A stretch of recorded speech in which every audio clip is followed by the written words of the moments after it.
अच्छा, आज का जो लेक्चर है इसके अंदर मैं आपको डेटाबेस का काम कराऊंगा। इसमें हम ये पढ़ेंगे कि डेटाबेस हम कौन सी यूज कर रहेंगे, उसमें टेबल्स किस तरह से बनाएंगे, रिलेशनशिप्स किस तरह से बनाते हैं, और सबसे लास्ट में हम देखेंगे कि इसमें हम व्यू किस तरह से बनाते हैं।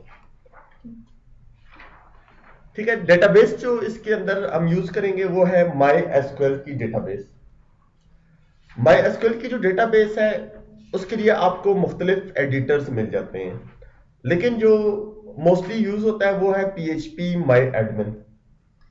पीएचपी माई एडमिन और पीएचपी माई एडमिन के लिए आपने क्या करना है, जैप सर्वर या वेब सर्वर इंस्टॉल करना है। और जैप या वेब सर्वर इंस्टॉल करने के दौरान आपने अपाची और माई एसक्यूएल दोनों सर्विसेज सेलेक्ट करनी होंगी। अपाची और माई एसक्यूएल। अपाची जो है ये हमारा वेब सर्वर होगा जिस पे हमारा पीएचपी माई एडमिन रन होगा, और माई एसक्यूएल जो है डेटाबेस के लिए हम इसको यूज करेंगे। ठीक है, अब इसमें काम करने के लिए आपके पास डिफरेंट मेथड्स हैं। सबसे पहला स्टेप तो यह है कि आप इसमें जैप आपके पास इंस्टॉल्ड है और ऑलरेडी अगर रनिंग स्टेट में नहीं है तो आपने क्या करना है, जैप सर्वर का जो कंट्रोल पैनल है या वेब सर्वर, ये बाज़ ऑलरेडी रनिंग स्टेट में होता है, आपको यहां पर इधर नीचे मिलेगा। इस वक्त मेरे पास ये सामने मौजूद नहीं है तो मैं इसको यहां से स्टार्ट कर लेता हूं। जैप सर्वर का जो कंट्रोल पैनल है इसको ओपन कर लें, और जो ही कंट्रोल पैनल ओपन होगा तो आपको इसके अंदर दो सर्विसेज रनिंग स्टेट में रखनी है अगर पहले से नहीं है। यहां पर आपको स्टार्ट का बटन मिलता है अगर कोई रनिंग स्टेट में नहीं है। जिस तरह यहां पर मेरे पास फाइल जिला सर्विस जो है इस वक्त रनिंग स्टेट में नहीं है, तो यहां पर आपको स्टार्ट का बटन मिल रहा है, जबकि माई एसक्यूएल और अपाची दोनों ऑलरेडी रनिंग स्टेट में है। ठीक है, इसके आगे फिर स्टॉप का बटन आपको मिलता है, तो मैंने इनको स्टॉप नहीं करना, स्टार्ट करना है, और ऑलरेडी ये रनिंग स्टेट में है। इन्हीं के सामने आपको एडमिन का बटन मिलता है। सबसे पहले अपाची है और अपाची के सामने एडमिन का बटन है। इस बटन पे अगर आप क्लिक कर लें तो ये आपको आपके अपाची सर्वर के बारे में बताएगा। बेसिकली ये आपका जैप सर्वर होता है। दूसरे नंबर पे माई एसक्यूएल के सामने आपको एक एडमिन का बटन मिल रहा है। अगर आप इस एडमिन के बटन पे क्लिक कर लें तो जो भी आपका डिफॉल्ट ब्राउजर होगा उसके अंदर ये क्या करेगा, आपका पीएचपी माई एडमिन ओपन कर लेगा। इसके अलावा ये भी हो सकता है कि मेरे पास ये विंडो ऑलरेडी क्लोज्ड है, मैं यहां से डायरेक्ट ब्राउजर पे चला जाता हूं। ब्राउजर को ओपन कर लें, और ब्राउजर को ओपन करने के बाद आपने क्या करना है, लोकल होस्ट फॉरवर्ड स्लैश और फॉरवर्ड स्लैश के बाद पीएचपी माई एडमिन, ये जोड़ के लिखना होता है। एडमिन का बटन क्लिक कर लें फिर भी ये पेज ओपन हो जाएगा, और इसके अलावा पीएचपी माई एडमिन अगर आप लिख लें लोकल होस्ट पीएचपी माई एडमिन, तो फिर भी क्या करेगा, आपका डेटाबेस का होम पेज ओपन कर देगा। अब मैंने जो आपको वर्जन दिया था सेटअप, अगर आप सेम वर्जन यूज कर रहे हैं तो आपको फर्स्ट टाइम आपको यहां पे कुछ समझ नहीं आ रही कि ये क्या क्या चीजें लिखी हुई हैं, क्योंकि फर्स्ट टाइम जब इसको ओपन किया जाता है तो इसकी लैंग्वेज चेंज होती है। ठीक है, सबसे पहले नंबर पे आपको यहां पे लैंग्वेज की ऑप्शन मिल रही है, लेकिन ये आपको सिर्फ एक दफा करना होगा। ठीक है, मैंने दोबारा सेटिंग्स आपके लिए चेंज की हुई है ताकि मैं आपके सामने इसको दोबारा से चेंज करूं। तो आपको जो लैंग्वेज है वो अंडरस्टैंडेबल नहीं मिलेगी। यहां पर आपको ड्रॉप डाउन लिस्ट मिलती है और इसमें से आपने इंग्लिश लैंग्वेज सेलेक्ट करनी है। इंग्लिश यूनाइटेड किंगडम नहीं करनी, सिंपल इंग्लिश सेलेक्ट करनी है। जब आपने इंग्लिश पे क्लिक कर लिया है तो आपको अब सारी चीजें अंडरस्टैंडेबल फॉर्म में मिल रही हैं। सबसे पहले हमारे पास डेटाबेस है, एसक्यूएल है, स्टेटस है, प्रोसेस है, प्रिविलेजेस है। बाद में हम इन पे मजीद भी काम करेंगे कि ये बटन्स क्या क्या हैं और किस मकसद के लिए यूज हो रहे हैं। और सबसे टॉप पे आपको आपका सर्वर नेम दे रहा है। सर्वर नेम हमारे पास लोकल होस्ट है। कुछ सिस्टम्स में यहां पे आईपी एड्रेस लिखा होता है 127.0.0. मेरे ख्याल में 1 होता है लास्ट। लोकल होस्ट या आईपी एड्रेस लिखा होता है।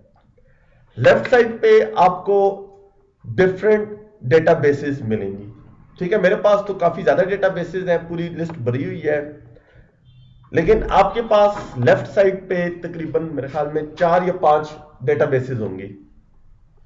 आपने जो पुरानी डेटाबेसेस हैं उनमें आपने कोई चेंजेस नहीं करनी, ना ही उनमें से किसी डेटाबेस को डिलीट करना है, क्योंकि अगर आपने उन डेटाबेसेस को डिलीट कर दिया या एडिट कर लिया तो फिर आपका MySQL काम नहीं करेगा।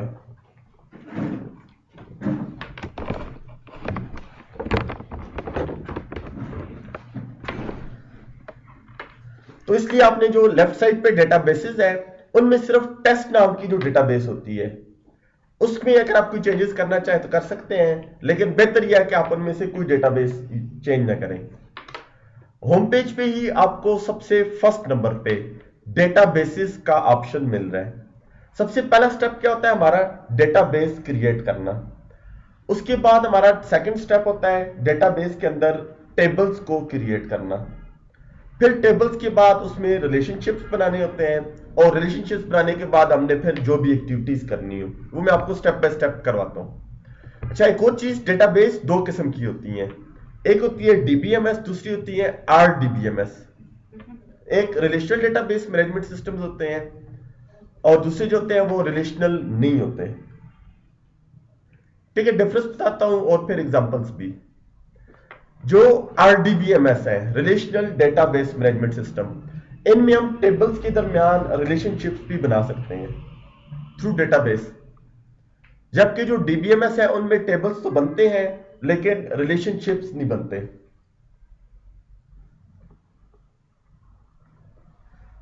DBMS की एग्जांपल में SQL लाइट आ जाता है, SQLite, L दो दफा लिखते एक दफा है लेकिन पढ़ते दो दफा है, SQL लाइट उसको कहते हैं। इसके अलावा SQL एक्सप्रेस वर्जन जो है, SQL सर्वर का एक्सप्रेस वर्जन जो है, या स्टैंडर्ड वर्जन लिखते हैं, SQL सर्वर स्टैंडर्ड वर्जन, वो भी DBMS है, उनमें रिलेशनशिप्स नहीं बन सकते।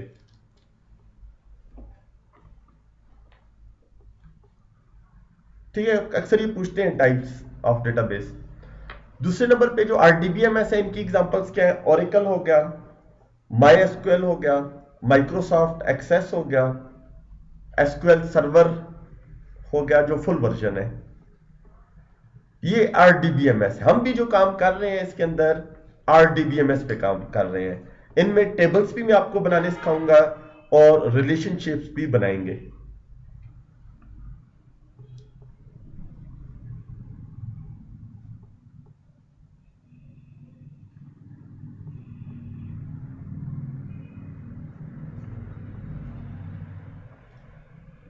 ठीक है, अब इसके अंदर मैं डेटाबेस को क्रिएट कर लेता हूं। ठीक है, मैं जरा से इसको मैंने जूम कर लिया ताकि आपको क्लियरली नजर आ जाए। सबसे टॉप के ऊपर आपको डेटाबेसेस का बटन मिल रहा है। डेटाबेसेस के बटन पे क्लिक कर लें तो आपको नीचे एक लिस्ट मिल रही है। इस लिस्ट में सारी वो डेटाबेसेस हैं जो मेरे पास क्रिएटेड हैं। ठीक है, अगर किसी डेटाबेस को मैं ओपन करना चाहूं तो उस डेटाबेस का जो नेम है उस पर मैं क्लिक कर लूंगा तो मेरे पास डेटाबेस ओपन हो जाएगी। लेकिन मैंने नई डेटाबेस बनानी है तो इसलिए डेटाबेसेस की ऑप्शन है, और डेटाबेसेस के ऑप्शन में आपको सबसे फर्स्ट नंबर पे क्रिएट न्यू डेटाबेस मिल रही है। इसके अंदर मैं इसको नाम दे देता हूं GPGC अंडरस्कोर DB, जो भी आप नाम देना चाहें। डेटाबेस के नाम के अंदर कोशिश करें कि कोई स्पेस यूज ना करें। ठीक है, क्योंकि जब लिंक किया जाता है डेटाबेसेस को तो उस वक्त ये आपको प्रॉब्लम्स दे सकती हैं। इसी तरह आपने टेबल्स के नाम में भी कोशिश करनी है कि कोई कीवर्ड ना हो और ना ही कोई स्पेस यूज हो। सेम मेथड कॉलम्स नेम के लिए भी यूज होता है। कॉलम्स के जो नाम हम लिखते हैं जिसको हम फील्ड नेम भी कहते हैं, उनमें भी ना कोई कीवर्ड हो और ना ही उसमें कोई ऐसी चीज हो इनवैलिड कैरेक्टर्स। अंडरस्कोर अलाउ है। ठीक है, वेरिएबल्स वाले जो भी रूल हैं, कीवर्ड भी नहीं होना चाहिए क्योंकि कीवर्ड्स पे भी आपको एरर देगा। डेटाबेस क्रिएट करते वक्त तो आपको कोई एरर नहीं देगा, लेकिन जब डेटाबेस के ऊपर हम क्यूरीज अप्लाई करते हैं, कमांड्स अप्लाई करते हैं, तो उस वक्त ये आपको एरर देता है। तो इसलिए कोशिश करें कि आप इनका नाम, एक तो ये है कि स्मॉल रखें, कैप्स लॉक में ना रखें, क्योंकि बास जगहों पे कैपिटल और स्मॉल में ये फर्क देगा जब इंडेक्स यूज की जाती है। इंडेक्स नेम के दौरान ये एरर देता है, तो इसलिए कोशिश करें कि स्मॉल रखें और वेरिएबल्स वाले जितने रूल हैं उनको फॉलो करें। अब यहां पर मैंने डेटाबेस का नाम दे दिया, ठीक है, और उसके बाद क्रिएट का बटन है। क्रिएट पे क्लिक किया तो आपको एक मैसेज दे रहा है database gpgc_db created. Database successfully create हो गई है, लेफ्ट साइड पे भी आपको मिलेगी, और इसके अलावा ये जो नीचे लिस्ट आ रही है इस लिस्ट के अंदर भी आपको मिलेगी। इसमें यहां पर ये जो डेटाबेस है gpgc_db ये मैंने अभी आपकी बनाई है, ये ऊपर वाली पुरानी है। डेटाबेस के नाम पे क्लिक कर लें। जब नाम पे मैंने क्लिक कर लिया तो ये डेटाबेस को ओपन कर देता है। अब मैं डेटाबेस के अंदर एंटर हो गया हूं। इधर टॉप से भी आपको पता चल लेगा कि हम कौन सी डेटाबेस में काम कर रहे हैं। यहां पर आपको सबसे पहले स्ट्रक्चर शो कर रहा है। स्ट्रक्चर में आपको क्या चीज शो करेगा, आपके प्रोजेक्ट के अंदर डेटाबेस के अंदर कितने टेबल्स हैं वो तमाम टेबल्स यहां पे शो होंगे। इसके अलावा अगर हमने कोई व्यू बनाया हुआ हो तो व्यू भी इधर शो होता है। ठीक है, एक और चीज, कुछ वर्जन्स में या कुछ ब्राउजर्स में थोड़ा बहुत लेआउट्स का फर्क आ सकता है, लेकिन ओवरऑल मेन चीजें सेम रहती हैं। तो यहां पर स्ट्रक्चर के ऊपर जब आए पहली चीज, तो ये आपको यहां पर मैसेज दे रहा है no tables found in database. इस डेटाबेस में कोई भी टेबल मौजूद नहीं है। और नीचे आपको यहां पर मैसेज भी दे रहा है क्रिएट टेबल ऑन डेटाबेस, और आगे उस डेटाबेस का नाम शो कर रहा है। टेबल बनाने से पहले मैं आपको आज का टास्क बताता हूं कि हम क्या काम करेंगे, और फिर मैं उसके अंदर रिलेशनशिप्स को भी डिफाइन करूंगा। सबसे पहले तो ये देखते हैं कि रिलेशनशिप्स होते कितने हैं। 3 टाइप्स के होते हैं, 1 to 1 होते हैं, 1 to many और many to many होते हैं। 1 to 1, 1 to many और many to many। क्योंकि थ्योरेटिकली इन चीजों का कंसेप्ट भी करेंगे कवर। प्रैक्टिकली सिर्फ 2 किस्म के रिलेशनशिप्स बन सकते हैं, चाहे जो भी टूल हो, 1 to 1 और 1 to many। Many to many relationships आपको ऑलरेडी पता है कि उसको क्या किया जाता है, मैनी टू मैनी को एसोसिएटिव एंटिटी बनाते हैं। पहले एक नया टेबल बनाया जाता है। अगर मैनी टू मैनी कहीं आ जाए तो अलग से नया टेबल बनाया जाता है। रिलेशनशिप्स को टेबल में कन्वर्ट किया जाता है। तो प्रैक्टिकली जो भी डेटाबेस टूल हम यूज करें तो उसमें 2 किस्म के रिलेशनशिप्स होते हैं, 1 to 1 होते हैं और 1 to many होते हैं। प्राइमरी की का तो आइडिया है ना टेबल में। जब किसी टेबल की प्राइमरी की दूसरे टेबल की प्राइमरी की के साथ कनेक्ट हो तो 1 to 1 रिलेशन बनता है प्राइमरी की के साथ। और प्राइमरी की जब नॉन प्राइमरी की के साथ कनेक्ट होगी तो 1 to many का रिलेशन बनता है। हर डेटाबेस टूल में यही रूल है। ठीक है, हम इसको रिलेशनशिप बनाने वक्त हम नहीं बताएंगे कि 1 to 1 बनाओ या 1 to many। आपका सॉफ्टवेयर खुद चेक करेगा। प्राइमरी की टू प्राइमरी की कनेक्टेड है तो 1 to 1 का रिलेशन होगा, और जब प्राइमरी की किसी नॉन प्राइमरी की के साथ कनेक्ट होगी तो 1 to many का रिलेशनशिप होगा। ठीक है, प्रैक्टिकली मैं इसमें आपको दोनों रिलेशनशिप्स अप्लाई करके बताऊंगा।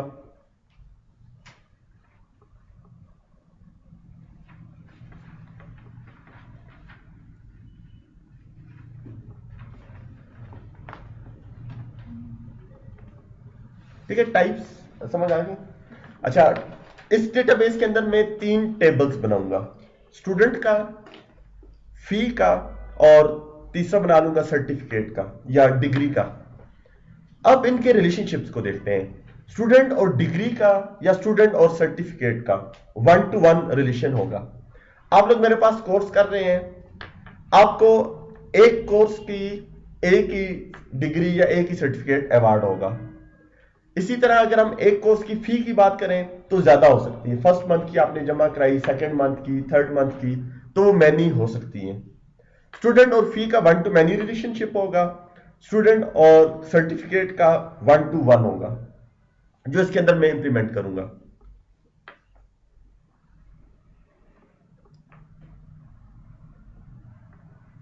ठीक है, हमेशा प्राइमरी टेबल पहले बनाया करें। प्राइमरी टेबल कौन सा है? स्टूडेंट, क्योंकि अगर स्टूडेंट होगा तो उसको सर्टिफिकेट अवार्ड किया जाएगा। इसी तरह अगर स्टूडेंट होगा तो फी पे करेगा। तो सबसे पहले स्टूडेंट का टेबल में बनाऊंगा। हमेशा डेटाबेस में प्राइमरी टेबल पहले बनाया करें। फॉरेन पहले बन सकते हैं, बाद में प्राइमरी बन सकते हैं, लेकिन ये बेहतर अप्रोच यही है कि आप पहले प्राइमरी टेबल बनाएं। अब प्राइमरी टेबल मेरे पास कौन सा है? स्टूडेंट। टेबल का नाम मैंने यहां पे सबसे पहले दे दिया है, नेम की ऑप्शन जहां पे है। उसके बाद दूसरे नंबर पे नंबर ऑफ कॉलम्स। जब हम डेटाबेस बनाते हैं तो हमें सबसे पहले पता होता है कि कितने कॉलम्स होंगे, क्योंकि हम इससे पहले पेपर वर्क करके आते हैं। डेटाबेस बनाने के लिए सबसे पहले स्टेप में हम क्या करते हैं? जो डेटा है उसको गैदर करते हैं। गैदर किस तरह से कि स्टूडेंट का क्या रिकॉर्ड रखना है, एम्प्लॉय का क्या रिकॉर्ड रखना होगा, कोर्सेज का क्या क्या रिकॉर्ड होगा। तो हम हर चीज का रिकॉर्ड फेच करते हैं। कैसे? उनके पेपर वर्क से या उनसे पूछ के। फिर उसके बाद उससे हम बनाते हैं ईआरडी, एंटिटी रिलेशनशिप डायग्राम।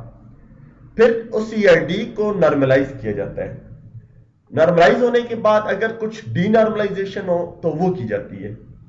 जब वो सारे स्टेप्स पूरे हो जाते हैं तब हम अपने सिस्टम पे अपनी डेटाबेस क्रिएट करते हैं। मैंने तो फिलहाल डायरेक्ट स्टार्ट कर ली है, लेकिन अगर आपका एक्सपीरियंस हो जाए तो आपको पता चल जाएगा कि ये टेबल्स बनेंगे और ये उसके कॉलम्स होंगे। तो उन स्टेप्स के बाद जब हम इस पेज पे आते हैं तो हमें पता होता है कि हमारे कितने कॉलम्स होंगे। लेकिन फिर भी अगर आपके कॉलम्स की तादाद कम या ज्यादा हो जाए तो बाद में मजीद ऐड हो सकते हैं। ठीक है, वो मैं आपको करके बताता हूं इसमें। लेकिन ओवरऑल जो हम शुरू में जो स्टेप्स मैंने आपको बताए उनको हम लॉजिकल मॉडल्स कहते हैं। ईआरडी को और नॉर्मलाइजेशन जो होती है उसको हम लॉजिकल मॉडल्स कहते हैं। और जब हम अपनी डेटाबेस ऑन द सिस्टम बनाते हैं तो ये फिजिकल मॉडल होता है, इसको हम फिजिकल डेटाबेस कह रहे हैं। डेटाबेस लॉजिकल होती है ऑन पेपर, और फिजिकल जब इंप्लीमेंट कर लेते हैं उसको। तो अब हम इसका फिजिकल वर्क कर रहे हैं। फिजिकल वर्क से पहले लॉजिकल वर्क किया जाता है।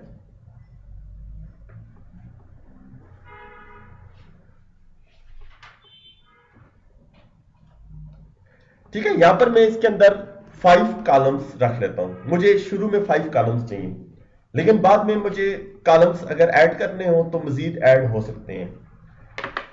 सबसे पहले स्टेप में मैंने क्या किया?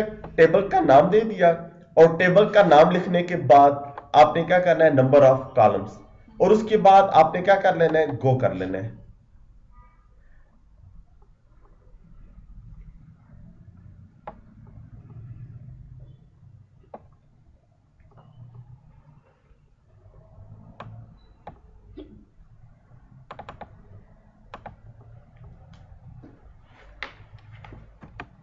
ठीक है, जूम आउट मैंने इसलिए किया है कि मुझे फुल नजर नहीं आ रहा था। बाद में इसको जूम कर लूंगा।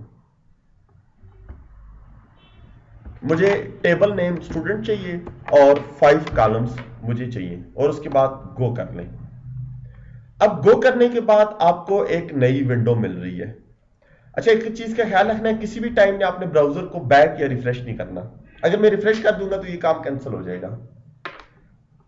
ठीक है, अब यहां पर टेबल नेम सबसे ऊपर शो कर रहा है जो मैंने सेलेक्ट किया हुआ है।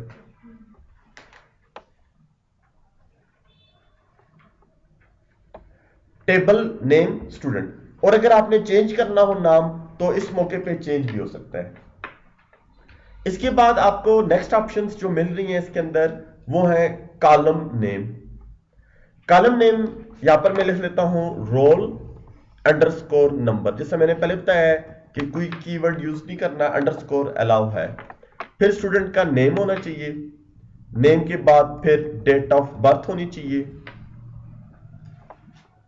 फिर डेट ऑफ बर्थ के बाद उसका कोर्स अंडरस्कोर, बल्कि जेंडर में कर लेता हूं, और जेंडर के बाद फिर मैं ऐड कर लेता हूं एडमिशन डेट।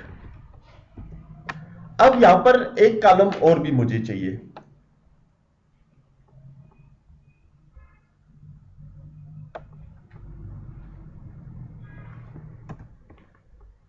तो इसको नीचे अगर आप आए लास्ट में, तो आपको यहां पर दो बटन मिल रहे हैं, सेव और ऐड, और ऐड के आगे कॉलम्स की तादाद मैं 2 कर लेता हूं और 2 के बाद गो कर लें।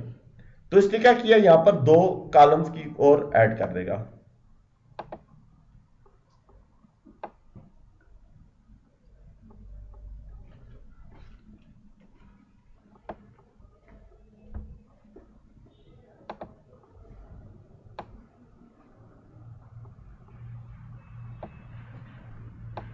जूम करने से आगे आगे,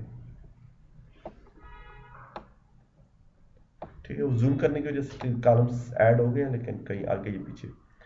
अच्छा, अब कॉलम्स मैंने ऐड कर ली जो मुझे रिक्वायर्ड थे। इसके बाद सेकंड ऑप्शन है टाइप। टाइप का मतलब है डेटा टाइप।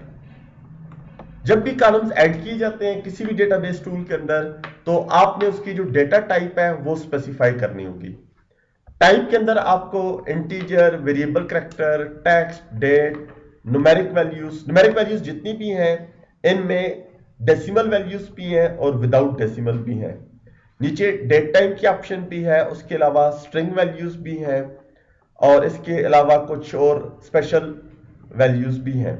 लेकिन इसमें से मुझे फिलहाल रोल नंबर जो है इसको मैंने इंटीजर रखना है। नेम है, नेम के लिए मैं इसको वेरिएबल कैरेक्टर कर लेता हूं। डेट ऑफ बर्थ है, इसके लिए मैं यहां पे डेट कर लेता हूं।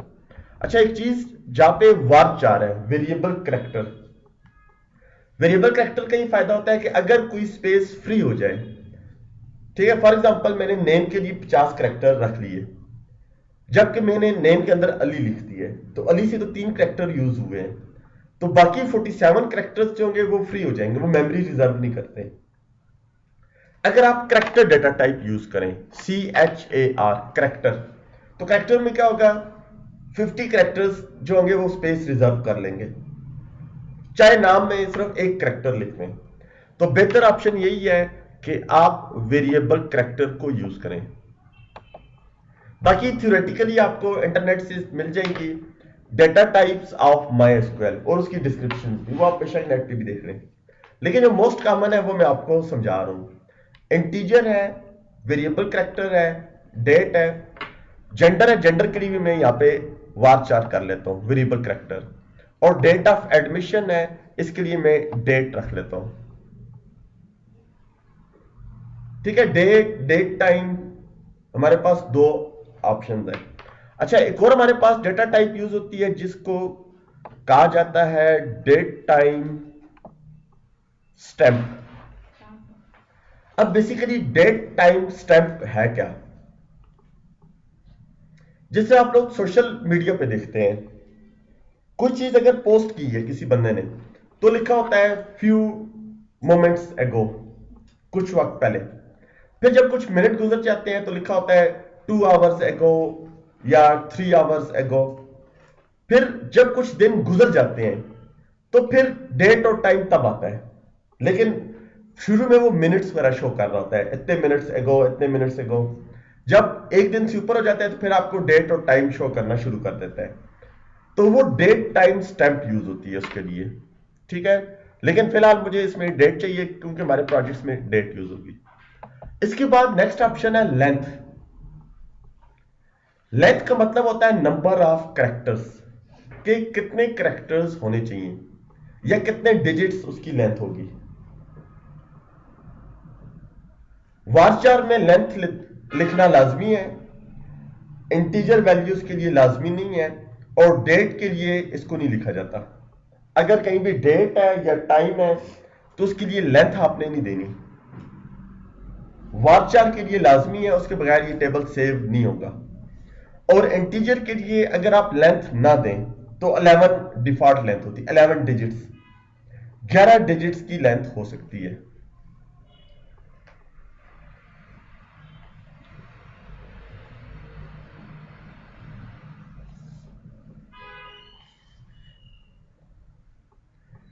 ठीक है, तो ये चेंज भी हो सकती है इंटीजर्स की जो लेंथ होती है। फोन नंबर्स वगैरह के लिए आपने इंटीजर यूज नहीं करना, आपके उसकी जरूरत क्यों होती है उसको मैं बताता हूं। एक तो होता है बात, हम फोन नंबर में माइनस डालते हैं कोड लिखने के बाद, माइनस डाल देते हैं। दूसरा, जब हम फोन नंबर लिखते हैं अगर हम माइनस नहीं डालते, जोड़ के लिखते हैं, तो जोड़ के भी लिखते वक्त हम क्या करते हैं, 0 300 लिखते हैं। तो आपको न्यूमेरिक वैल्यूज या मैथ आपने पढ़ी है, मैथ में किसी नंबर में 0 हो तो 0 इग्नोर हो जाता है शुरू में, तो वो 300 आपको शो करेगा। अगर आपने लिखा है 0 300 तो वो 300 आपको शो करेगा। इसके अलावा जहां पर एनआईसी नंबर होता है, एनआईसी नंबर के लिए हम इंटीजर यूज ही नहीं कर सकते, वो 13 डिजिट्स का होता है, माइनस हटाएं तो, माइनस डालें तो 15 डिजिट्स का होता है, जबकि इंटीजर जो होता है ये 11 डिजिट्स का होता है। तो उसी मौके पे हम var4 को यूज करेंगे, वेरिएबल करेक्टर, फोन नंबर्स के लिए। ठीक, करेंसी वगैरह के लिए हम इंटीजर यूज कर सकते हैं। इंटीजर उस वक्त यूज किया जाता है जब हम कोई करेंसी सेव कर रहे हैं या कोई ऐसी वैल्यूज, मार्क्स वगैरह हम स्टोर करना चाह रहे हैं जिन पे कैलकुलेशंस करनी हो, तो इंटीजर हम तब ज्यादातर यूज करते हैं। बाद जगह पे रोल नंबर भी इंटीजर नहीं होते। फॉर एग्जांपल ओपन यूनिवर्सिटी के जो रोल नंबर हैं वो शुरू में आपका डिजिट्स होते हैं, ए सीरीज होती है, बी सी डी, फिर जब वो पूरे हो गए हैं तो अब उन्होंने 2 डिजिट्स शुरू कर दिए। इसी तरह वर्चुअल यूनिवर्सिटी में भी जो रोल नंबर होता है या आईडी होती है वो न्यूमेरिक नहीं है। शुरू में अगर आप बीएस कर रहे हैं तो बीएस लिखा होगा, अगर आप एमसीएस कर रहे हैं तो एमसी लिखा होगा। तो जो भी कोर्स होता है उसके 2 डिजिट्स वो डाल लेते हैं। लेकिन फिलहाल मैं इसको इंटीजर कर रहा हूं, इसके लिए मैं लेंथ यहां पे दे देता हूं 8 जो है मैक्सिमम डिजिट्स की लेंथ होगी। नेम है, नेम के लिए मैंने 50 कैरेक्टर्स रख लिए। जेंडर है, जेंडर के लिए मैं 15 कर लेता हूं। डेट के लिए आपने साइज नहीं देना, तो मैंने इनको खाली छोड़ा हुआ है। नंबर इंटीजर के लिए भी साइज ना भी दें, कोई मसला नहीं है। फिर इसके बाद नेक्स्ट कॉलम है डिफॉल्ट। डिफॉल्ट क्या होती है, बेसिकली वो वैल्यू जो टेबल में पहले से मौजूद हो, और वो कब आती है, जब एंट्री को खाली छोड़ा जाए। एग्जाम्पल मैं आपको देता हूं, आपने मुख्तलिफ अकाउंट्स बनाए होंगे। एग्जाम्पल यह है कि आपने किसी अकाउंट में जेंडर को आपने सेलेक्ट नहीं किया। जब आपकी प्रोफाइल बन जाती है तो आखिर में जेंडर की ऑप्शन में सामने क्या लिखा होता है, नॉट स्पेसिफाइड या नॉट प्रोवाइडेड, क्योंकि आपने वो ऑप्शन सेलेक्ट ही नहीं की, जेंडर सेलेक्ट नहीं किया, तो सामने लिखा हुआ आ जाता है नॉट प्रोवाइडेड। अक्सर हम सिटी या कोई चीज छोड़ देते हैं तो वो नॉट प्रोवाइडेड लिखी हुई आ जाती है। तो वो चीज क्या होती है, डिफॉल्ट वैल्यू होती है। डिफॉल्ट वैल्यू अगर हम लिख लें कोई वैल्यू तो उस वैल्यू को वो एक्सेप्ट कर लेगा, लेकिन अगर हम खाली छोड़ेंगे तो खाली छोड़ने की सूरत में वो वैल्यू जो होती है डिफॉल्ट उठा लेती है। ठीक है, अब डिफॉल्ट वैल्यू के अंदर आपको सबसे पहली ऑप्शन मिल रही है एज डिफाइंड, और एज डिफाइंड के अंदर मैं लिख लेता हूं यहां पे नॉट स्पेसिफाइड। ये जब एंट्री में करूंगा तो आपको उसमें ज्यादा क्लियर हो जाएगा। डिफॉल्ट, और डिफॉल्ट के अंदर मैंने लिख लिया नॉट स्पेसिफाइड। और डिफॉल्ट में एक ऑप्शन और भी है, वो है current time stamp. Current time stamp में क्या होगा, आप जब किसी को ईमेल भेजें तो आपने कभी भी उसमें टाइम या डेट नहीं लिखी होती, लेकिन सिस्टम से खुद उठाई जाती है, वो करंट टाइम स्टैम्प होती है डिफॉल्ट वैल्यू। तो इसके अंदर से मैंने यहाँ पे एज डिफाइंड, और एज डिफाइंड के नीचे जो बॉक्स है वहां पर मैंने नॉट स्पेसिफाइड लिख दी है कि जेंडर जो है वो स्पेसिफाइड नहीं है। उसके बाद कोलेशंस हैं, कोलेशंस की डिटेल में नहीं जाते और ना इतनी जरूरत है। फिर नेक्स्ट ऑप्शन है एट्रीब्यूट्स। एट्रीब्यूट्स के अंदर सबसे पहले बाइनरी है।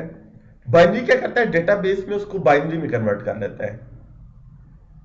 अनसाइंड, अनसाइंड का मतलब है इसमें नेगेटिव वैल्यूज नहीं आएंगी। रोल नंबर में अगर आपने माइनस डाल दिया गलती से तो ये उस माइनस को इग्नोर कर देगा। ठीक है, मैंने -15 लिख दिया तो ये 15 कर देगा उसको, अनसाइंड अगर करें। और अगर अनसाइंड ना करें तो क्या होगा, -15 ही रखेगा। इंटीजर वैल्यूज नेगेटिव हो सकती है। फिर इसमें एक ऑप्शन है unsigned zero fill. Unsigned zero fill में क्या होता है कि अगर आपने कोई नेगेटिव वैल्यू डाल दी तो वो जीरो हो जाएगी ऑटोमेटिक। अगर इनमें से कोई चेंज करनी हो तो कर लें, नहीं करनी तो इसको आप बेशक इसी तरह छोड़ दें। ठीक है, मैं यहां से इसको अनसाइंड कर लेता हूं ताकि नेगेटिव नंबर अगर कोई इंटर हो जाए।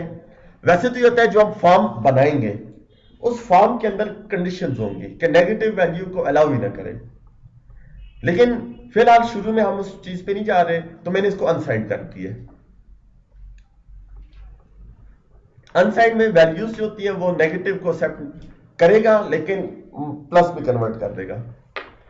फिर उसके बाद एक कॉलम है नल। नल का मतलब हम कॉलम को खाली छोड़ सकते हैं। ठीक है, अगर नल ऑन है तो उस कॉलम को एंट्री करते वक्त आप खाली छोड़ सकते हैं, और अगर नल ऑफ होगा तो एंट्री करना मस्ट होती है। लेकिन MySQL के अंदर ये इतना सख्त रूल नहीं है, लेकिन SQL सर्वर में या ओरेकल के अंदर ये सख्त रूल है। वो इस तरह से, मैं यहाँ पे नल ऑफ कर रहा हूं सारे। जब मैं फॉर्म के थ्रू एंट्री करूंगा, मैं सिर्फ रोल नंबर एंटर कर लेता हूं और नेम, बाकी दो चीजें मैं नहीं लिखता, तो आपको सॉफ्टवेयर कोई एरर नहीं देगा। लेकिन अगर मैं SQL सर्वर की डेटाबेस यूज करूं या ओरेकल की डेटाबेस यूज करूं, तो उस पर अगर मैंने उसको नल ऑफ किए हुए तो एंट्री करना मस्ट होती है। अगर मस्ट एंट्री ना करें तो आपको एरर देगा। लेकिन इसमें इतने सख्त रूल नहीं है, इसलिए मैं इसको इग्नोर कर सकता हूं। उसके बाद नेक्स्ट कॉलम है इंडेक्स। इंडेक्स के अंदर आपको यहां पर प्राइमरी की, यूनिक, इंडेक्स और फुल टेक्स्ट मिल रहा है। फुल टेक्स्ट को तो हम यूज नहीं करते, लेकिन बाकी तीनों में आपको समझाता हूं। प्राइमरी की होती क्या है? किसी भी, किस चीज को? रिकॉर्ड को, किसी भी रिकॉर्ड को यूनिकली आइडेंटिफाई करें जी। और यूनिक की क्या होती है? जी, तो प्राइमरी भी तो यूनिक होती है, वो तो आपने भी यही कहा है।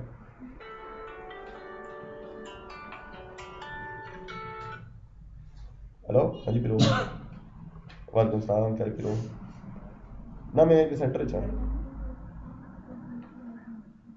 अबुल नंबर करके वो गड्डी पे तो ना आया बाहर उसी नंबर, उसका मोबाइल भी खराब है, पता नहीं टैबलेट पाई है इससे, पता नहीं चल इसके नहीं। चलो अच्छा, अब इसमें मैं आपको बताता हूँ प्राइमरी की जो होती है, जिस तरह इन्होंने कहा कि रिकॉर्ड को पूरे डेटाबेस में यूनिकली आइडेंटिफाई करता है। यूनिक की जो होती है ये एक टेबल में काम करती है सिर्फ। ठीक है, प्राइमरी की जो होती है इसमें मैं आपको इसकी प्रॉपर्टी, प्राइमरी की सबसे पहले तो यूनिक रहती है, रिपीट नहीं होगी। दूसरे नंबर पे जो प्राइमरी की होती है उसको हम नल नहीं छोड़ सकते, खाली नहीं छोड़ सकते, एंट्री करना मस्ट होगी। और प्राइमरी की तीसरी और सबसे मेन खूबी क्या है? प्राइमरी की रिलेशनशिप्स बनाने के काम आती है। रिलेशनशिप्स,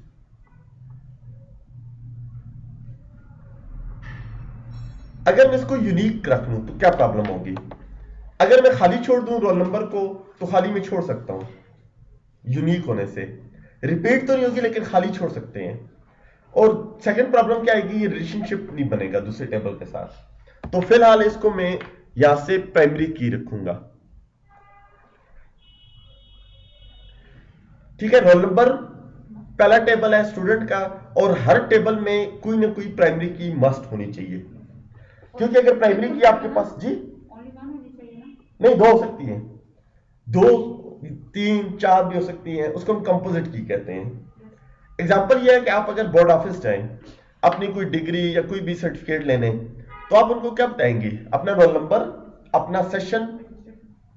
रजिस्ट्रेशन से वो अक्सर नहीं ढूंढ सकते, रजिस्ट्रेशन आपका फर्स्ट ईयर में भी वही होता है, सेकंड ईयर में भी वही होता है, 9th 10th में भी होता है। तो रजिस्ट्रेशन नंबर से आपका रिकॉर्ड नहीं मिलता।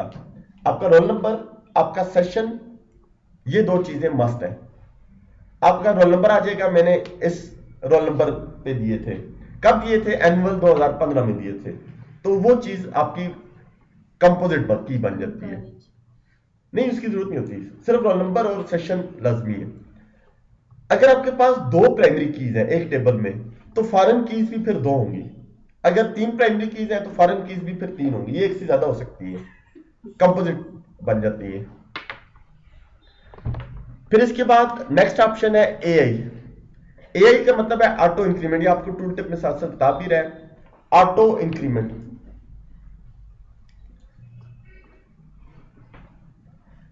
ऑटो इंक्रीमेंट ऐसे नंबर होते हैं जो आपका सिस्टम खुद जनरेट करेगा, 1 2 3 4 अप टू सो ऑन। आपको लिखने नहीं पड़ते, ठीक है, रोल नंबर आपको लिखना नहीं पड़ेगा थ्रू फॉर्म। ऑटो इंक्रीमेंट अगर मैं ऑन कर दूं, आपका सिस्टम खुद ब खुद ऑटो इंक्रीमेंट जनरेट करता रहता है, 1 2 3 4 5 6 अप टू सो ऑन। फायदा तो आपको पता चल गया ऑटो इंक्रीमेंट का, कि ऑटो इंक्रीमेंट में हमें वैल्यू लिखनी नहीं पड़ती, आपका सिस्टम खुद जनरेट करता रहता है। ऑटो इंक्रीमेंट प्राइमरी टेबल में हो सकती है लेकिन सेकेंडरी टेबल में नहीं हो सकती। फॉरेन की में ऑटो इंक्रीमेंट नहीं हो सकती, फॉरेन की रिलेशनशिप नहीं बनता उस पर। मैं आपको उसकी वजह बताता हूं। ऑटो इंक्रीमेंट फॉरेन की के तौर पे यूज नहीं हो सकती, can not use as foreign key. Primary key में हो सकती है, और ज्यादातर हम इसको रखते भी प्राइमरी टेबल में ही है। दूसरे टेबल में हो सकती है लेकिन उसकी प्राइमरी की होगी, फॉरेन की नहीं हो सकती। ठीक है, अब जिस तरह आपका मैं सीक्वेंस में रोल नंबर असाइन कर लेता हूं 1 2 के हिसाब से। उसके बाद जब आप फी पे करें तो फिर पहले ये पे होगी, इनकी एंट्री होगी, तब इनकी होगी, फिर इनके बाद नेक्स्ट पर्सन की होगी। तो फॉरेन की के तौर पे हम एस को यूज नहीं कर सकते, ऑटो इंक्रीमेंट को। ठीक है, तारीफ इसकी बहुत होगी, अब नुकसानात बताता हूं। ऑटो इंक्रीमेंट में हम सीक्वेंस ब्रेक नहीं कर सकते, सीक्वेंस ब्रेक अलाउ नहीं है, और रिपीटिशन भी अलाउ नहीं है। सीक्वेंस ब्रेक नहीं हो सकता, रिपीटिशन नहीं हो सकती, और री एंट्री नहीं हो सकती, दोबारा एंट्री नहीं हो सकती। ठीक है, मैं इसकी आपको एग्जांपल दे देता हूं। आपके कॉलेज में अमूमन इस चीज पे आपको वाइवा में फंसाते भी हैं कि आप रोल नंबर सीक्वेंस में होते हैं तो क्यों लिख रहे हैं बार बार। ठीक है, अब आपके कॉलेज में भी जो आपके रोल नंबर्स हैं वो एक सीक्वेंस में होंगे, जो भी आपकी सीरीज चल रही है। लेकिन अब उसमें ऑटो इंक्रीमेंट का मैंने आपको क्या बताया है कि हम दोबारा उसकी एंट्री नहीं कर सकते। इनका रोल नंबर है 15 और इन्होंने 2 साल कॉलेज में पढ़ा, इनका असाइनमेंट्स, इनकी क्विज, हर चीज का रिकॉर्ड रोल नंबर 15 के अगेंस्ट है। गलती से इनका रिकॉर्ड डिलीट हो जाता है डेटाबेस में से। अब दोबारा जब मैं इनकी एंट्री करूंगा तो इनको रोल नंबर 15 दोबारा अलॉट नहीं हो सकता, वो खाली रह जाएगा, डिलीट हो गया। दोबारा जो सीक्वेंस चल रहा है 15 की बजाय 96 चल रहा है अब, तो इनका रोल नंबर 96 होगा। तो जितना भी मैनुअल रिकॉर्ड है, ठीक है, जाहिर बात है आपका जितना भी रिकॉर्ड है वो मैनुअल भी मेंटेन रखा जाता है, तो वहां पर सब में 96 रोल नंबर इनका करना पड़ेगा। ऑटो इंक्रीमेंट का नुकसान भी यही है कि अगर सीक्वेंस ब्रेक हो जाता है तो फिर ये इश्यूज आ सकते हैं। इसी तरह मेरे पास जो रिसिप्ट नंबर्स हैं उन पे पहले से स्टैंप लगी होती है सीरियल वाइज 1 2 3 4 इस तरह से, लेकिन मैंने उसको भी ऑटो नहीं रखा हुआ। उसकी वजह क्या है, बाज़ औक़ात रसीद खराब हो जाती है। ठीक है, मैंने एक रसीद थी, वो नाम वगैरह लिखा, देखा वो गलत है, मैंने उसको फाड़ के फेंक दिया। अब वो सीक्वेंस 15 के बाद 16 रिसिप्ट है, वो जाया हो गई। अब 15 के बाद आपको 17 की एंट्री की इजाजत नहीं है, आपको एक एम्प्टी एंट्री करनी पड़ेगी, खाली एंट्री करके डिलीट कर दें, फिर तब वो एंटर होगी। तो बाज़ जगहों पे इसके नुकसानात भी हैं, बाज़ जगहों पे फायदे हैं, बाज़ जगहों पे नुकसानात हैं। ठीक है, ये तो था इसका लास्ट ऑप्शन, जिसको हम लास्ट प्रॉपर्टी करें, ऑटो इंक्रीमेंट। ठीक है, आपके प्रोजेक्ट्स में कुछ जगहों पे यूज भी होंगी और कुछ जगहों पे यूज नहीं होंगी। अच्छा, अब अगला टेबल मैंने बनाना है इसको सेव करके, लेकिन उससे पहले मैं कुछ चीजें नोट कर रहा हूं ताकि मुझे अगले टेबल में काम आएंगी। जो आपके पास फॉरेन की होती है, फॉरेन की का जो कॉलम नेम है वो सेम प्राइमरी की वाला होना चाहिए, मस्ट नहीं है, ऑप्शनल है। नाम सेम हो तो बेहतर है, रिलेशनशिप बनाने में आसानी होती है, लेकिन अगर आपने डिफरेंट भी रख दिया है तो कोई इतना इशू नहीं है।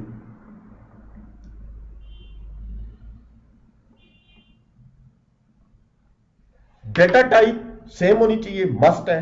अगर डेटा टाइप सेम नहीं होगी तो रिलेशनशिप नहीं बनेगा, डेटा टाइप सेम होनी चाहिए। इसके बाद इसकी जो लेंथ है वो भी सेम होनी चाहिए, मस्ट है।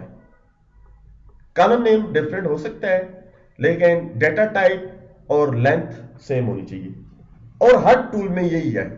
अब माइक्रोसॉफ्ट एक्सेस पे भी अगर काम करें तो उसमें भी सेम रूल्स फॉलो होते हैं। डिफॉल्ट वैल्यू हो ना हो इसका कोई कंसर्न नहीं है, एट्रीब्यूट्स सेम होने चाहिए, या प्रॉपर्टीज भी हम इनको कह सकते हैं। एट्रीब्यूट्स या प्रॉपर्टीज सेम होनी चाहिए। डेटा टाइप, फील्ड की लेंथ और एट्रीब्यूट्स या प्रॉपर्टीज जिसको हम कहते हैं, ये सेम होना मस्ट है। अगर सेम नहीं होंगे तो आपको रिलेशनशिप नहीं बनाएगा। ठीक है, अब ये तीन चीजें मैंने नोट कर ली हैं, और पेज को स्क्रॉल करें, लास्ट पे आपको एक सेव का बटन मिल रहा है, सेव के बटन पे क्लिक कर लें। मिसिंग वैल्यूज किस पे दे रहे हैं?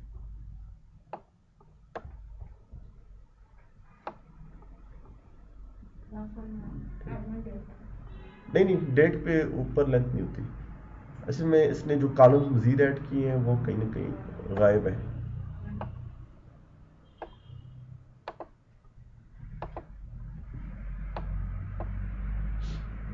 लेंथ जो होती है ये सिर्फ इंटीजर्स में होती है, इंटीजर में भी लाजमी नहीं होती, वार चार में होती है। कॉलम्स कम कर लेते हैं।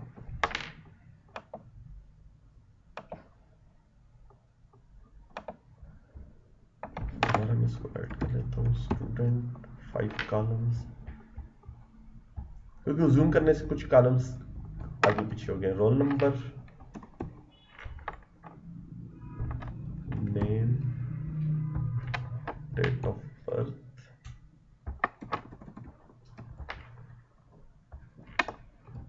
जेंडर और एडमिशन डेट कर लेते हैं। ये दो वाचार में आ जाएंगे, और ये डेट।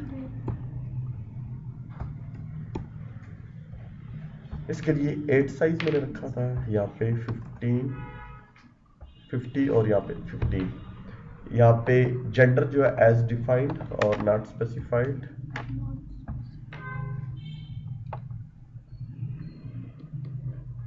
एट्रीब्यूट्स में से मैं इसको अनसाइंड, और इंडेक्स में से प्राइमरी।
क्या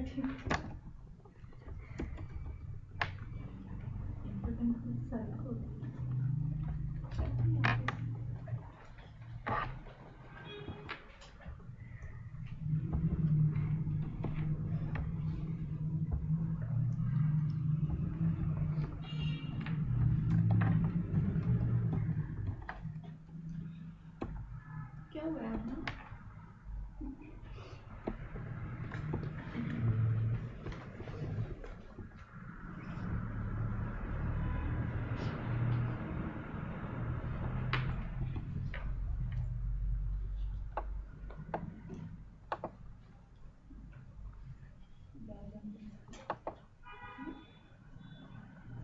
ठीक है, इसमें अब टेबल बन गया स्टूडेंट का, हमने दूसरे वो डिफॉल्ट वैल्यू को जिसको एरर दे रहा था। ठीक है, मैंने उसको फिलहाल निकाल दिया। इसके बाद मैं इसका सेकंड टेबल बना देता हूं। इसी के अंदर आपको यहां पे टेबल नेम मिल रहा है, यहां पर फी, और इसके अंदर मैं यहां पे कर लेता हूं 5 कॉलम्स को ऐड। अब सेकंड टेबल जो है इसके अंदर सबसे पहले रिसिप्ट नंबर आ जाएगा, उसके बाद रोल नंबर, रोल नंबर के बाद उसकी अमाउंट आ जाएगी जितनी अमाउंट, उसके बाद पेड अमाउंट कितनी है और पेड डेट क्या है।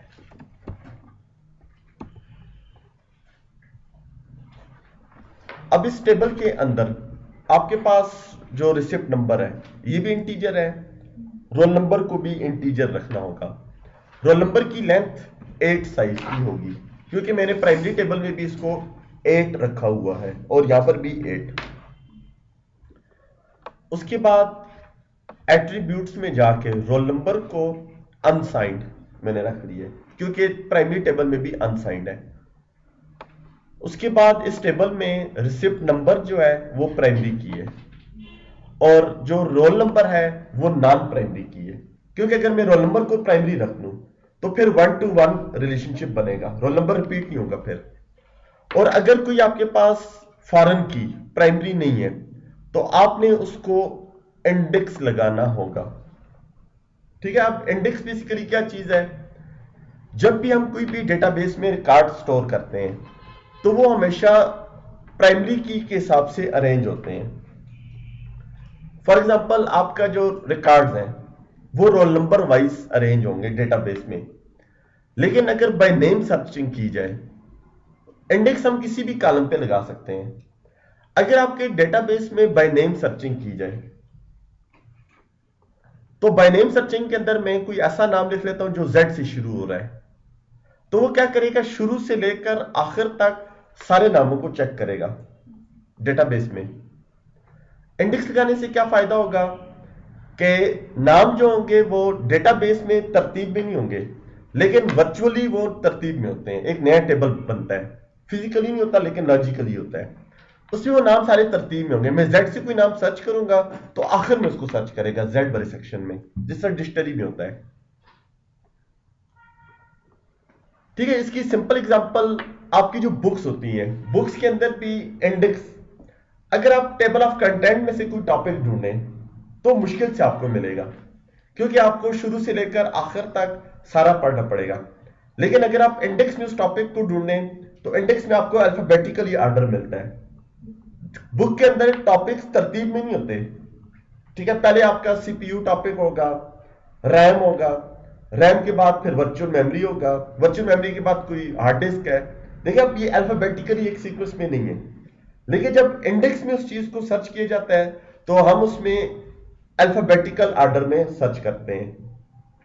तो इंडेक्स से क्या होता है कि फिजिकली आपके रिकॉर्ड उसी तरतीब में होंगे जो यूजर ने एंटर किए, लेकिन वर्चुअल लेवल पे एक नया टेबल होगा, उसमें आपके जो नेम्स होंगे वो तरतीब में होंगे और सर्चिंग करना आसान होते हैं। लेकिन MySQL के अंदर आपको इंडेक्स लगाना मस्ट होती है। रिलेशनशिप बनाने के लिए जो फॉरेन की है उस पे इंडेक्स होना मस्ट है, अगर वो इंडेक्स नहीं है तो रिलेशनशिप नहीं बनेगा। प्राइमरी की ऑलरेडी मैंने रखी हुई है इसमें रोल नंबर को। अब इसको स्क्रॉल कर लें और आखिर में सेव, दूसरा टेबल भी क्रिएट हो गया। अब तीसरा टेबल आ जाएगा सर्टिफिकेट। इस टेबल के अंदर 5 कॉलम्स में रख लेता हूं। कॉलम की वो सेम होनी चाहिए टेबल में? नहीं, कॉलम्स की तादाद कम ज्यादा हो सकती है। पहले टेबल में मेरे पास 2 कॉलम्स है, रोल नंबर है और नेम है सिर्फ। फी वाले में 5 है, इसके अंदर मैं 3 या 4 भी रख लेता हूं। तो कॉलम्स का जो तादाद है वो सेम नहीं होती, क्योंकि आपके पास हर टेबल में आप खुद भी देखें, स्टूडेंट प्रोफाइल में ज्यादा फील्ड्स होती हैं, फी में थोड़ी होती हैं, आपकी असाइनमेंट्स या क्विज है उसमें भी फिर और कम फील्ड होती हैं। यहां पर सबसे पहले सर्टिफिकेट नंबर आ जाएगा, फिर उसके बाद मैं रोल नंबर को रख रहा हूं। रोल नंबर के बाद फिर आपका आ जाएगा परसेंटेज जो सर्टिफिकेट पे लिखी हुई है। इश्यू डेट या ग्रेड पहले कर लेते हैं, और ग्रेड के बाद इश्यू डेट, जिस डेट को सर्टिफिकेट इश्यू हुआ है।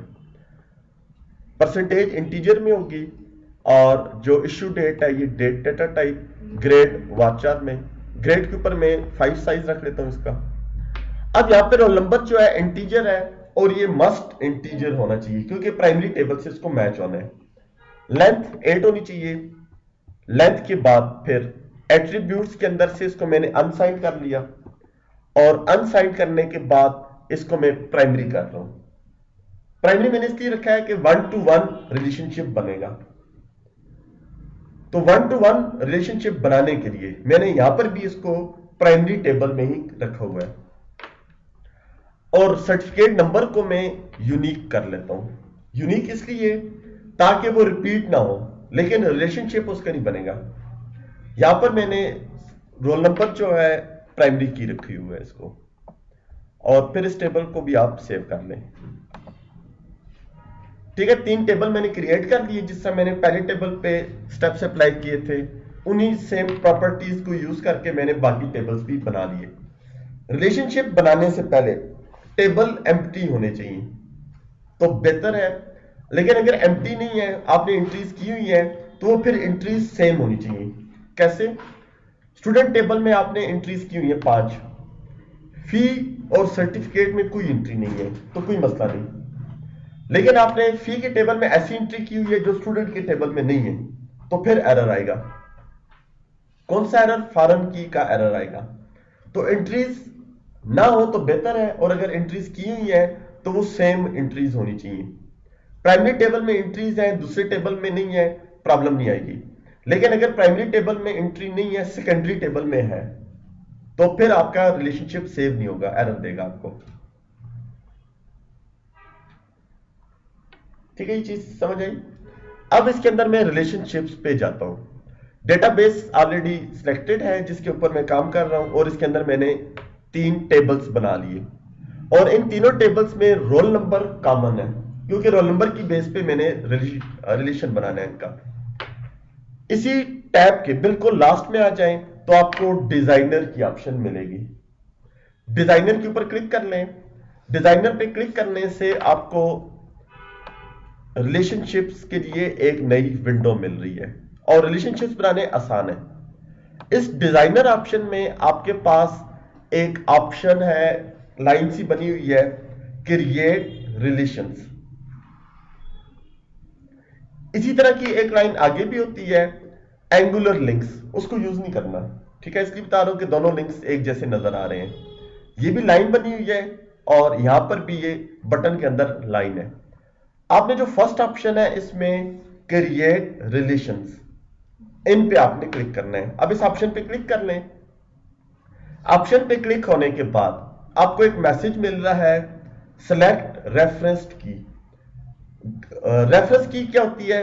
प्राइमरी की होती है, और प्राइमरी की कहां पे होती है? प्राइमरी टेबल में होंगी। सिलेक्ट रेफरेंस की, रेफरेंस की प्राइमरी की को बेसिकली कह रहे हैं।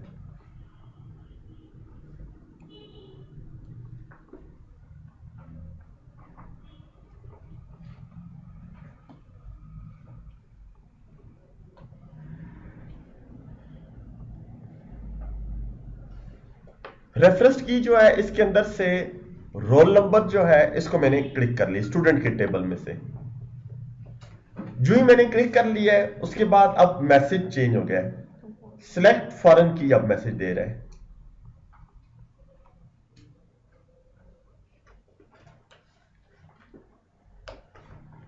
ठीक है। सेलेक्ट फॉरेन की जब मैसेज दे रहा है तो मैंने सर्टिफिकेट के टेबल में से रोल नंबर पे दोबारा क्लिक कर लिया, और क्लिक होने के बाद आपको एक नई विंडो मिल रही है, ऑन डिलीट और ऑन अपडेट। ये दो ऑप्शंस क्या है, इनको एक्सप्लेन करता हूं, चेंज करता हूं और फिर एक्सप्लेन। ऑन अपडेट और ऑन अपडेट के अंदर से मैंने कैस्केड पे क्लिक कर लिया। अब ऑन अपडेट कैस्केड क्या चीज है, अगर आपका रोल नंबर इनसे चेंज कर दिया जाए, इनका आपके साथ, तो क्या होगा, आपका रिकॉर्ड आपके साथ ही रहेगा, कोई चेंजेस नहीं आएंगी। लेकिन अगर मैं कैस्केड ना करूं तो फिर क्या मसला होगा, आपका रोल नंबर इनसे चेंज कर दूं, इनका आपको दे दूं, तो सर्टिफिकेट की टेबल में आपको इनका सर्टिफिकेट मिल जाएगा और इनको आपका, इंटरचेंज हो जाएगा रिकॉर्ड। तो कैस्केड होने से इंटरचेंज नहीं होता। अगर किसी स्टूडेंट के टेबल में से आपने रोल नंबर 1 को 5 कर दिया है तो दूसरे टेबल में भी ऑटोमेटिकली 5 हो जाएगा कैस्केड होने से। और ये मस्ट होता है करना, नहीं तो आपका रिकॉर्ड जाया हो जाएगा।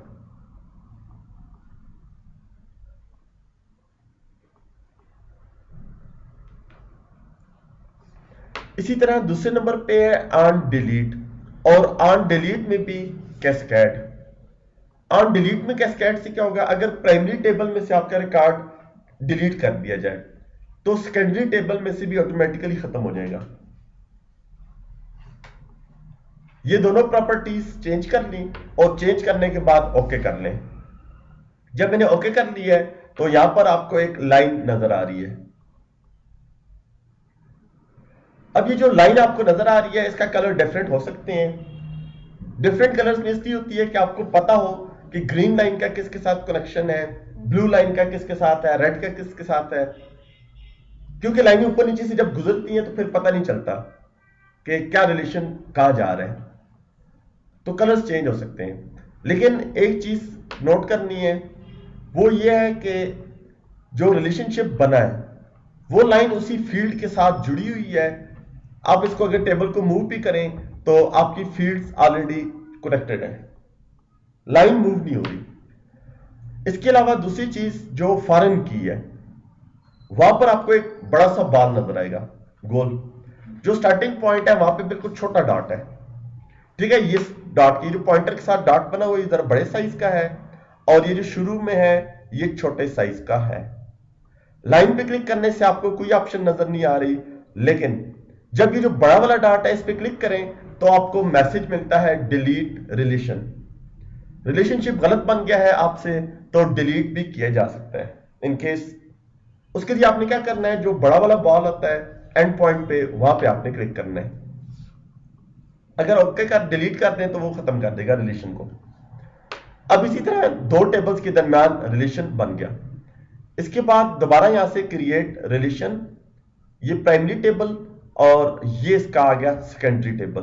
कैस्केड ऑलरेडी सिलेक्टेड है दोनों ऑप्शंस, और ओके कर लें। ठीक है, अब ये लाइनें एक दूसरे को क्रॉस नहीं कर रही इसलिए दोनों सेम कलर में है। जब ज्यादा टेबल्स होंगे तो आपको ये लाइनें फिर डिफरेंट कलर्स में मिलती हैं। ठीक है, इस वक्त तो आपको डायरेक्ट पता चल रहा है यहां से लाइन आ रही है और दोनों ओरिजिन एक है लेकिन टारगेट्स दो हैं। इसके बाद आप यहाँ पे सेव की ऑप्शन है, सेव पोजीशन। सेव पोजीशन से ये होता है ये फायदा कि ये अपनी जगह पर फिक्स हो जाते हैं। रिलेशनशिप बन गए, अब आपको पीछे जाने का कोई ऑप्शंस नहीं मिल रहे। यहाँ पे कोई ऐसी ऑप्शन नहीं है, वो टैब जो था वो खत्म हो गया है। तो आप क्या करें, यहाँ पे या तो टॉप से बैक कर लें या फिर लेफ्ट साइड पे आपको टेबल्स नजर आ रहे हैं, किसी भी एक टेबल पे क्लिक कर लें तो आप उस टेबल में आ जाएंगी। टेबल के बाद फिर आप ये ऊपर टॉप पे डेटाबेस का नाम है इस पे क्लिक कर लें तो फिर आप डेटाबेस पे आपका आ जाएगा कर्सर। एक दफा डिजाइनर से जब वापस आ जाएं, दोबारा डिजाइनर पे जाएं, तो आपको ये टेबल जो होते हैं कोलैप्स मिलेंगे। कोलैप्स हैं, इनके साथ ये जो एरो बने हुए हैं इन पे क्लिक करें 2 दफा तो ये आपको एक्सपेंड होकर फिर मिल जाएंगे।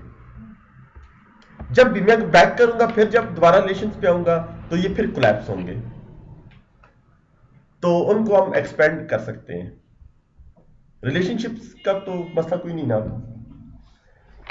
लास्ट ऑप्शन पे जाते हैं जिसको हम कहते हैं क्यूरी या व्यू। बेसिकली व्यू लिखते हैं, व्यू बेहतर नाम है।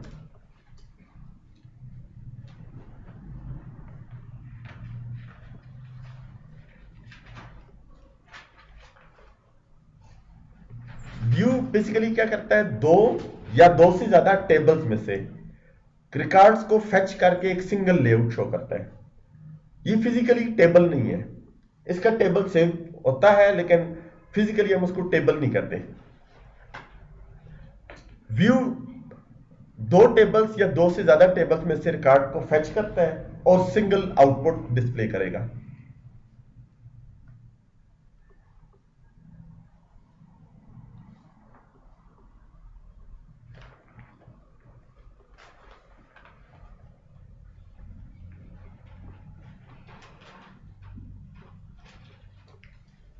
ठीक है, इसकी मैं आपको एग्जांपल देता हूं। फी के टेबल के अंदर आपका नाम मैंने नहीं लिखा, इसी तरह फी के टेबल में आपकी क्लास भी नहीं है, फी के टेबल में आपका फादर नेम भी नहीं है। वो कहां पे होता है, स्टूडेंट के टेबल पे। लेकिन जब आपको रिसिप्ट मिलती है प्रिंटेड में या जैसे भी, तो उस फी के ऊपर जो रिसिप्ट होती है वहां पर आपका नेम, फादर नेम, आपके प्रोग्राम का नाम, सारी चीजें मेंशन होती हैं। अब किया क्या जाता है, दो टेबल्स में से मिला के एक सिंगल व्यू बनाया जाता है। स्टूडेंट और फी को मिला के एक व्यू बना लें, जो कि आपको दोनों टेबल्स में से कॉमन रिकॉर्ड जो जो आपको चाहिए फेच कर लें, और फेच करने के बाद आपको एक सिंगल आउटपुट डिस्प्ले होगी। ठीक है, व्यू में से सिर्फ रिकॉर्ड नजर आता है, व्यू में रिकॉर्ड इंसर्ट नहीं हो सकता, व्यू में रिकॉर्ड अपडेट नहीं हो सकता, व्यू में रिकॉर्ड डिलीट नहीं हो सकता। यहां पर हो सकता है लेकिन थ्रू क्यूरीज काम नहीं करता।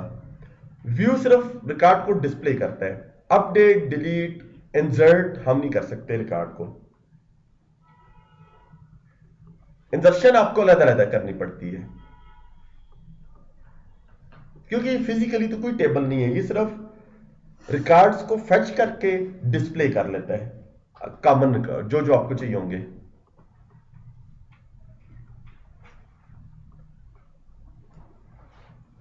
क्योंकि अब व्यू बनता किस तरह से है,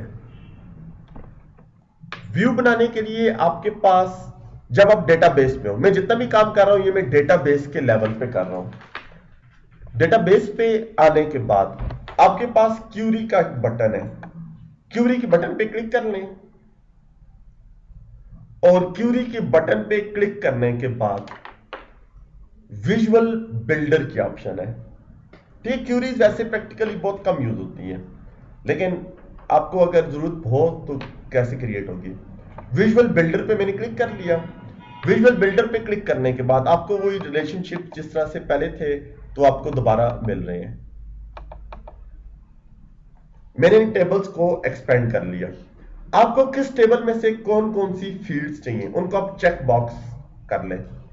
स्टूडेंट के टेबल में से मुझे रोल नंबर चाहिए और नेम चाहिए। फी के टेबल्स में से मुझे रिसिप्ट नंबर चाहिए। रोल नंबर ऑलरेडी सेलेक्टेड है तो मैं दोबारा सेलेक्ट नहीं कर रहा। मुझे अमाउंट चाहिए, पेड अमाउंट चाहिए और पेड डेट चाहिए। कुछ फील्ड्स मैंने स्टूडेंट के टेबल से सिलेक्ट कर ली और कुछ फील्ड्स मैंने फी के टेबल में से सिलेक्ट कर ली है। तरीका आ गया यहां तक। इसके बाद इसी टॉप पे अगर आप आए, रिलेशनशिप्स जहां पर शो हो रहे हैं, तो यहां पर एक बी का बटन है। बी का जो बटन है इस पर क्लिक करें, ये क्या करेगा, आपको एक क्यूरी बिल्ड करके दे देता है। ये जो सामने कमांड आ रही है इसको हम क्यूरी कहते हैं। अब अगर मैं यहां से सबमिट क्यूरी कर लूं, तो सबमिट क्यूरी से क्या होगा, ये मुझे दोनों टेबल्स में से जो फील्ड्स मैंने सेलेक्ट की हैं वो मुझे आउटपुट में शो करेगा, लेकिन वो टेम्परेरी होंगी, वो क्लोज हो जाएंगी। फिर जब मैं बैक करूंगा या रिफ्रेश करूंगा तो मैंने क्या किया, यहां से ये कमांड जो है ये कॉपी कर ली। ठीक है, कॉपी कमांड, और कॉपी करने के बाद इस कमांड को मैं कैंसिल कर लेता हूं। तो सबमिट नहीं किया मैंने क्योंकि वो टेम्परेरी होती है। फिर अब वापस पीछे जाना है, किसी भी डेटाबेस के टेबल पे क्लिक कर लें। टेबल पे आने के बाद आप वापस ये डेटाबेस के नाम पे क्लिक करें तो डेटाबेस पे हम आ जाएंगे। इसके बाद आपने क्या करना है, एसक्यूएल पे आना है। एसक्यूएल का मतलब है हम यहां पर अपनी कमांड्स लिखते हैं। जो मैंने आपको काम करवाया है, टेबल बनाने का काम, टेबल्स में से रिकॉर्ड व्यू करने हो, डिलीट करने हो, तो ये सारा काम कमांड्स के जरिए हो सकता है। ठीक है, आपकी जो डेटाबेस होती है एसक्यूएल, का जो टॉपिक होते हैं अगर वो आपको करवाएं तो उसमें एक कमांड होती है क्रिएट टेबल की, अल्टर टेबल की, तो वो कमांड लाइन पे काम होता है। अब एसक्यूएल पे क्लिक करने के बाद यहां पर मैं लिखता हूं क्रिएट कीवर्ड है। क्रिएट जब भी हम कोई टेबल बनाना चाहें, कोई भी यूजर बनाना चाहें या कोई भी हम व्यू बनाना चाहें तो उसके लिए हम क्रिएट कीवर्ड लिखते हैं। क्रिएट के बाद फिर व्यू, ये भी कीवर्ड है, मैंने व्यू बनाना है। क्रिएट यूजर कर लें तो यूजर बनाएंगे, क्रिएट टेबल तो टेबल हम बनाएंगे। मैंने क्रिएट करना है व्यू। क्या व्यू?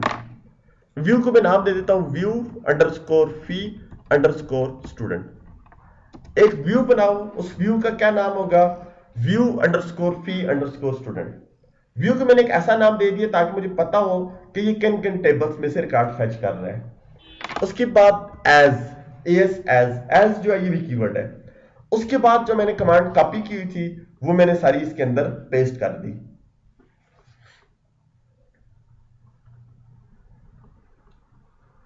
ठीक, क्रिएट व्यू, ये दोनों कीवर्ड्स हैं। उसके बाद उस व्यू का नाम मैंने दे दिया व्यू अंडरस्कोर फी अंडरस्कोर स्टूडेंट, एज ये कीवर्ड है। और उसके बाद मैंने क्यूरी जो सिलेक्ट की हुई थी वो सारी की सारी मैंने इधर पेस्ट कर दी। और पेस्ट करने के बाद इस कमांड को आप गो कर लें। जब मैंने गो किया है, अब फिजिकली आपको लेफ्ट साइड पे एक व्यू नजर आ रहा है। व्यू के साथ आपको आइकन देखें तो थोड़ा सा डिफरेंस नजर आएगा। वो क्या है? इसके अंदर आपको आंख नजर आती है। टेबल होता है, टेबल के अंदर आंख नजर आ रही है आपको। ये टेबल नहीं है। बाकी जो टेबल्स हैं ये आपको रो और कॉलम्स नजर आ रहे हैं, जबकि इसका जो आइकन है ये थोड़ा सा आपको चेंज नजर आएगा। अब इस व्यू पे क्लिक करने से क्या होगा? मुझे दोनों टेबल्स को मिला के देखिए, रोल नंबर भी शो कर रहे हैं, नेम भी आ गया, रिसिप्ट नंबर भी आ गया, अमाउंट भी आ गई, पेड अमाउंट भी आ गई और पे डेट भी आ गई। दोनों टेबल्स को मिला के मुझे एक आउटपुट नजर आ रही है, उसको हम व्यू कहते हैं। क्लियर ये पॉइंट? कोई मुश्किल तो नहीं?